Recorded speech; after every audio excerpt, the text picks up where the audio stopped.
ছোট পর্দায় দীর্ঘদিন কাজ করার পর সিনেমায় অভিনয় করেও বেশ আলোড়ন সৃষ্টি করেছেন অভিনেতা সিয়াম আহমেদ। পোড়ামান 2 দিয়ে তার বড় পর্দায় অভিষেক দর্শকরাও বেশ ভালোভাবে গ্রহণ করে।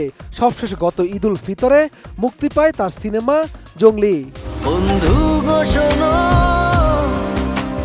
বর্তমানে অভিনেতা ব্যস্ত তার সিনেমা রাক্ষসের শুটিং নিয়ে।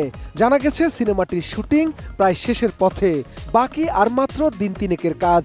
ঠিক এই সময়ে সামাজিক যোগাযোগ মাধ্যমে ভাইরাল নায়ক সিয়াম আহমেদ ও কলকাতার নায়িকা সুস্মিতা চ্যাটার্জির রোমান্টিক মুহূর্তের ছবি। ভাইরাল ওই ছবিতে দুজনকে দেখে মনে হচ্ছে যেন গভীর প্রেমে মগ্ন তারা।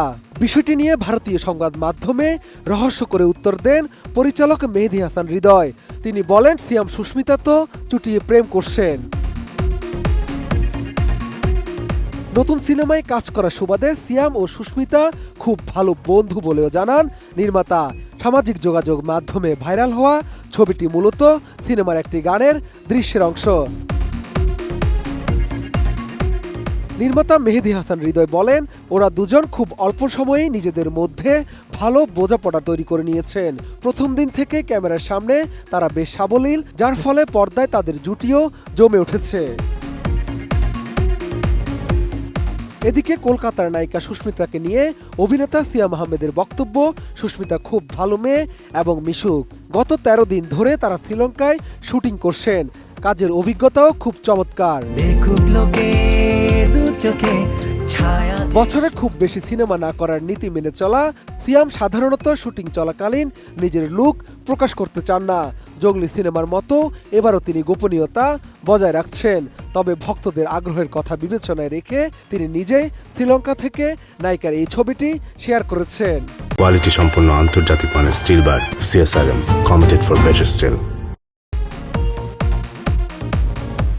এ প্রসঙ্গে সিয়াম বলেন, তারা আপাতত সিনেমার মূল লুক প্রকাশ করছেন না। তবে বিভিন্ন গ্রুপে ভক্তদের প্রশ্নের কারণে চমক হিসেবে নায়িকার লুকটি প্রকাশ করা হয়েছে। এটি গানের দৃশ্যের একটি অংশ। সামনে পোস্টার, ট্রেলার ও টিজারে আরো চমক থাকবে। তবে কেউ কাউকে ছেড়ে যেত না। রাক্ষস সিনেমার মাধ্যমে প্রথমবারের মতো বাংলাদেশের সিনেমায় অভিনয় করছেন কলকাতার সুস্মিতা চ্যাটার্জি। ছবিতে তাকে একজন আধুনিক, শিক্ষিত ও উচ্চবিত্ত পরিবারের মেয়ের চরিত্রে দেখা যাবে। সিনেমাটির গল্প সম্পর্কে পরিচালক জানান, রাক্ষস মূলত অন্ধকার জগতের গল্প। এখানে প্রচুর ভায়োলেন্স ও রাফ ন্যারেটিভ থাকবে, যা দেশীয় সিনেমায় সচরাচর দেখা যায় না। বর্তমানে সিনেমাটির শুটিং ইউনিটের সবাই শ্রীলঙ্কায় অবস্থান করছেন। ছবির প্রায় 80% কাজ শেষ হয়েছে। আগামী 5 ফেব্রুয়ারি তাদের ইউনিট ঢাকায় ফিরবে এবং ফেব্রুয়ারির মাঝামাঝি সময়ে দেশের অংশের শুটিং শেষ হবে।